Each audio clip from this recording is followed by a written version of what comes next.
Un saludo a todas y a todos, y hoy seguimos con nuestro curso de introducción al Nuevo Testamento. Y hoy vamos a hablar sobre Pablo de Tarso. Inmediatamente después de la muerte de Jesús se pueden reconocer dos corrientes en el cristianismo primitivo. Los primeros signos al respecto son ciertas tensiones en la comunidad local de Jerusalén, en la que según Hechos 6 y siguientes se produjo un conflicto entre hebreos y helenistas, es decir, entre los seguidores de Jesús de lengua aramea y los de lengua hebrea. Los helenistas mejor formados pasaron a la ofensiva en público. Su jefe Esteban fue lapidado por su crítica contra el templo. Algunos de sus partidarios huyeron a las regiones helenizadas de Palestina, incluida Samaria, y otros hacia Antioquía, en Siria, donde difundieron la fe cristiana.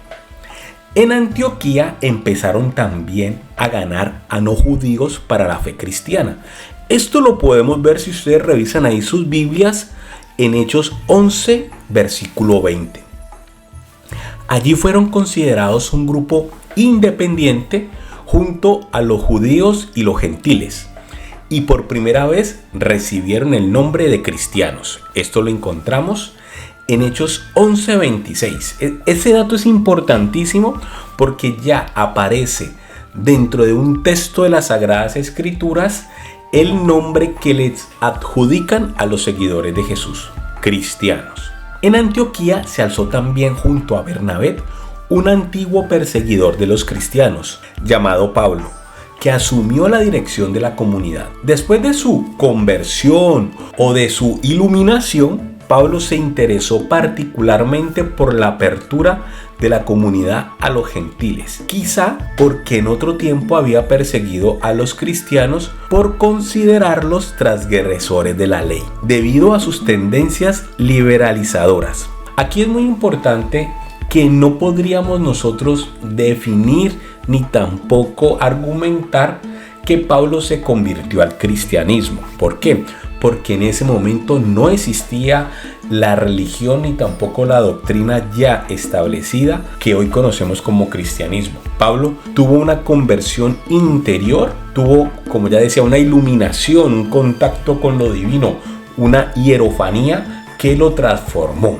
Pero no hubo una conversión de Pablo al cristianismo. Esto a veces en el común de la gente, en esas conversaciones que tenemos sobre la mesa cuando estamos tomando un café, decimos que inclusive ponemos que Pablo se cayó de un caballo blanco y se convirtió al cristianismo. Ni se convirtió al cristianismo y ni se cayó de un caballo. Entonces esos datos son muy importantes que los vayamos allí recopilando para ir dándole una forma más adecuada a lo que nosotros concebimos y tenemos, evidentemente por nuestra cultura y tradición casi oral de nuestros pueblos, que nos han ido contando esas historias y que las creemos como ciertas.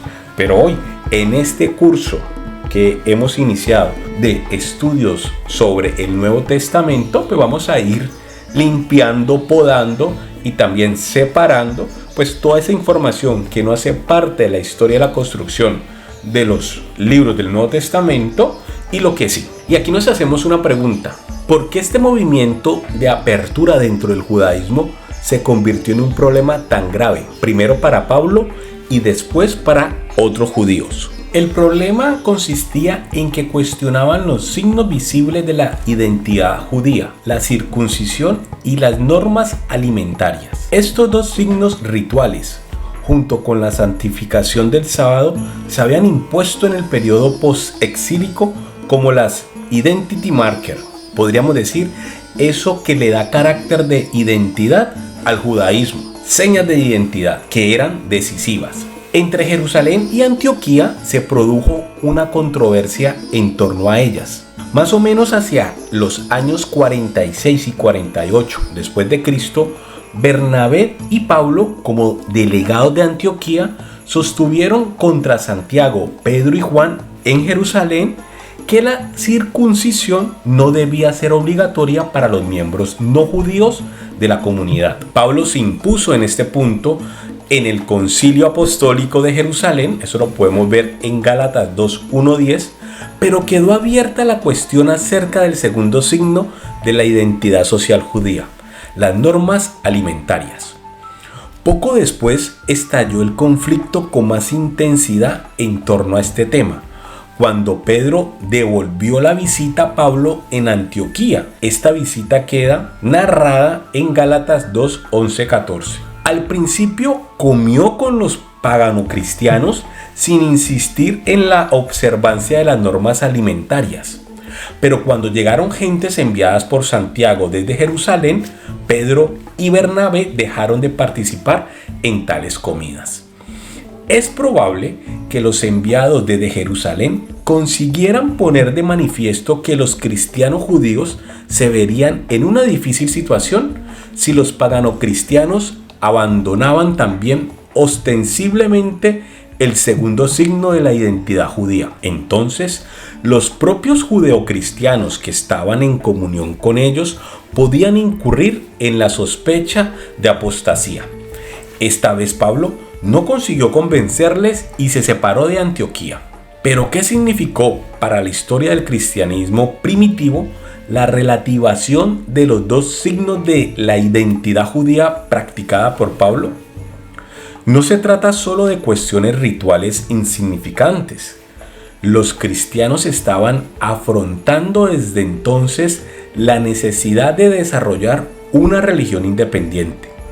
No podían dar a los nuevos miembros no judíos lo que formaba parte de otra religión de la antigüedad, el templo y los sacrificios judíos, ya que los paganos cristianos recién convertidos tenían que adorar al único Dios de los judíos.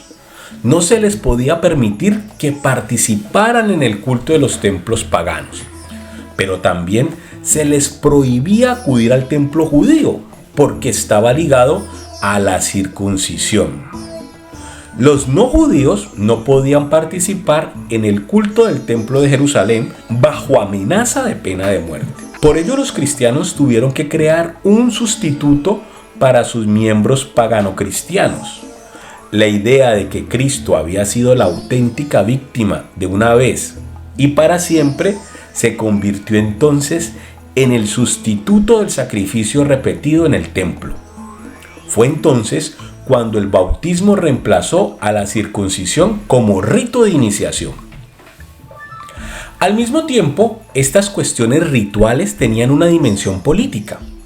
Después de la crisis de Calígula y la indignación que provocó entre los judíos, Claudio subió al trono imperial en el año 41 después de Cristo y calmó la situación por medio de una política de statu quo religioso. Roma tenía que respetar de nuevo las tradiciones del judaísmo, pero estas tampoco debían ser cuestionadas por los judíos. Para ello, Claudio envió edictos a Alejandría, a la vez que obligaba en Roma a los judíos a observar estrictamente las tradiciones de sus padres, so pena de ser expulsados. Ya en este tiempo, los cristianos se mostraron activos en las comunidades de la diáspora y empezaron a hacer lo que Claudio había prohibido. Se desviaron de las tradiciones de sus padres y cuestionaron los signos de la identidad judía. El consenso al que se llegó en el Concilio Apostólico hacia los años 46 y 48 impulsó su movimiento liberal. No es casual, por tanto, que poco después de este concilio, o sea, esa reunión que hubo entre Pablo como el jefe reconocido de la iglesia de Antioquía y Pedro como jefe reconocido de la iglesia de Jerusalén, la fe cristiana provocará desórdenes en Roma. A este respecto escribe Suetonio: Claudio expulsó de Roma a los judíos que por causa de Cristo provocaban continuamente tumultos. Es probable que los cabecillas de estos desórdenes fueran expulsados. Los fugitivos difundieron rápidamente la noticia de los tumultos en las comunidades judías. Los cristianos aparecieron de inmediato en todas partes como agitadores que se oponían a la política religiosa de Claudio. Esto aparece en Hechos 17:7. Especialmente los seguidores de la corriente representada por Pablo, de una apertura radical a los gentiles.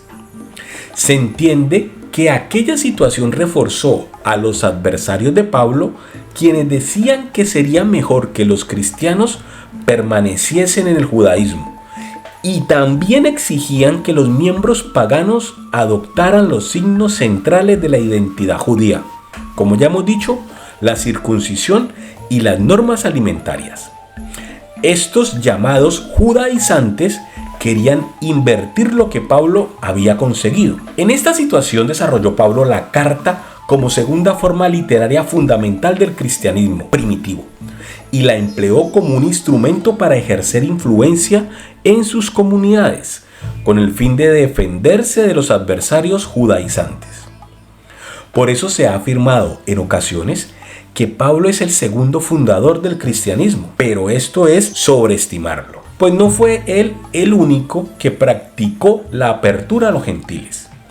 No obstante, sí fue él quien puso los cimientos intelectuales que hicieron posible que el cristianismo primitivo se convirtiera en una religión independiente, junto al judaísmo, y que preservara su identidad en la crisis judaizante de los años 50. ¿Quién era este Pablo entonces que expresó su mensaje sobre Jesús en forma de cartas? Incluso de que el mensaje de Jesús hubiera sido puesto por escrito en los evangelios. Pablo era un judío de la diáspora natural de Tarso, Cilicia, que había estudiado la Torá en Jerusalén y que llegó a convertirse en un fundamentalista judío. A propósito de este periodo precristiano, él mismo escribe que su piedad fanática no era en modo alguno típica del judaísmo. Superaba en el judaísmo a muchos compatriotas de mi generación, dice Pablo, aventajándoles en el celo por las tradiciones de mis padres. Esto está en Gálatas 1:14. Su celo consistía en perseguir al movimiento de Jesús como una minoría que se desviaba de las normas judías, y también en usar los medios disciplinarios de las comunidades judías, expulsión y castigos corporales contra ellos. La excesiva insistencia en el recurso a las propias normas y la agresión contra las minorías que se desvían de la norma son características de una actitud religiosa autoritaria. Es probable que Pablo se sintiera ofendido por el hecho de que los cristianos soñaran con la apertura del templo y de la religión judía a todos los gentiles e interpretaran normas de la Torá como los preceptos sobre el sábado y los alimentos de un modo más liberal que otros. Pero para él era particularmente escandaloso que los cristianos apelaran a un crucificado que, según la Torá, debió ser un maldito. Un colgado es una maldición de Dios. Eso está en el Deuteronomio 21:23 y en Gálatas 3:13. Así, Pablo experimentó desde el principio que la veneración del crucificado y la obediencia a la Torá eran incompatibles. A su juicio, el movimiento cristiano era una rebelión contra la ley judía y su deber era reprimirlo. Cuando quiso aplicar sus medidas de represión a la comunidad de Damasco, fue ganado para la nueva fe, contra la que luchaba por una aparición de Jesús desde el cielo, quizá porque ya previamente había tenido dudas ocultas sobre su orgullo inquebrantable ante la ley. Tales dudas estaban presentes en el judaísmo. Josefo describe en Antigüedades Judías una escena en la que Zimri se rebela contra la tiranía de las leyes de Moisés porque éstas le prohíben contraer matrimonio con una mujer extranjera. Su rebelión es reprimida con violencia por Pinjas, modelo de los celotas.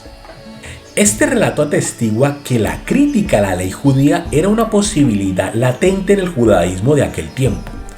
Por otro lado, La ley era considerada una limitación en relación con los gentiles.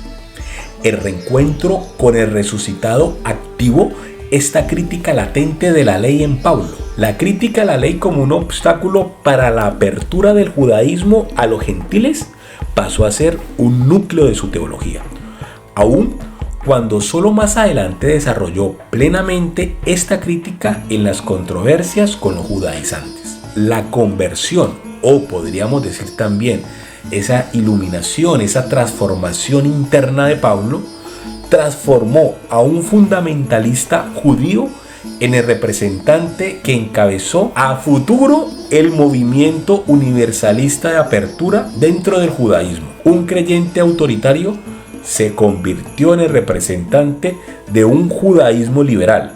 Si bien Pablo ciertamente no quería en aquel momento fundar una nueva religión, y esto es muy claro, Pablo en su intención primaria no tenía como objetivo romper con el judaísmo. Desde el principio no se contentó con ser un simple miembro de la nueva comunidad, sino que inmediatamente después de su conversión vivió como misionero en Arabia, donde trabajó unos 3 años. La guerra entre los nabateos y los galileos puso fin a la actividad de Pablo en Arabia. Antes de que esta guerra estallara, volvió a Damasco, perseguido por un jefe militar del rey nabateo, Aretas, del que solo pudo librarse porque lo descolgaron en una espuerta muro abajo. Esto lo podemos leer en 2 Corintios 11, 32, 33. Desde allí huyó a Jerusalén, a donde llegó como un refugiado político y donde era difícil que recibiera una acogida entusiasta de los cristianos, a quienes poco antes había perseguido. No obstante, pudo hablar con Pedro y Santiago, el hermano del Señor, Gálatas 1:18, y parece que estos acogieron a Pablo, y esto constituirá la base de posteriores compromisos que él negoció con ellos. En el periodo siguiente misionó en Siria y Sicilia, su patria, y más tarde en Chipre y en el sur del Asia Menor. Esto lo podemos ver en Hechos 13:14. Es posible que en la misión entre los nabateos no se plantearan las cuestiones sobre la ley. Los nabateos eran circuncidados, creían en un Dios que era adorado sin imágenes y eran aceptados como parientes de los judíos, como hijos de Ismael. Pero Pablo no pudo eludir por más tiempo estas cuestiones en la misión en Siria, pues la comunidad antioquena había aceptado a los gentiles ya antes de su llegada. Pablo se convirtió en un enérgico defensor de la opción de esta comunidad de abrir el judaísmo a todos los gentiles. Aquí, en el cristianismo primitivo sirio, fue modelado como cristiano. Reconocemos las huellas de su socialización en Siria en tradiciones que él nos transmite como esenciales en sus cartas. En el centro está la fe en la cruz y la resurrección. Esto va a ser fundamental, mis compañeros y compañeras que están escuchando este podcast, en la teología posterior que vamos a ver ya desarrollada en los evangelios. La centralidad de la fe en la cruz, o sea, en el acto de la crucifixión y la resurrección. Esos dos elementos, esos dos momentos, Pablo le va a dar una interpretación teológica que luego va a permear y va a atravesar por lo menos los 3 primeros evangelios, que son Mateo, Marcos y Lucas. Estos 3, que también se llaman sinópticos porque comparten muchos temas y se pueden colocar de manera paralela y en una sola mirada poderlos comparar, van a estar permeados por la teología de Pablo. Los 3 evangelistas, Mateo, Marcos y Lucas, van a escribir sus evangelios desde la lupa o con las gafas de la teología paulina. Y Juan, que es el último evangelio que se escribe, también va a estar influenciado de cierta manera por la teología paulina. No tanto como los 3 anteriores, pero algo se encuentra también en ese evangelio que es un poco más metafísico, es un poco más de corriente gnóstica, pero que entra en el canon. Y eso también lo vamos a ver en el transcurso de estas clases, unos elementos paulinos. Bueno, Con eso termino el día de hoy la clase. Espero que les haya gustado y nos vemos en la siguiente. Hasta pronto.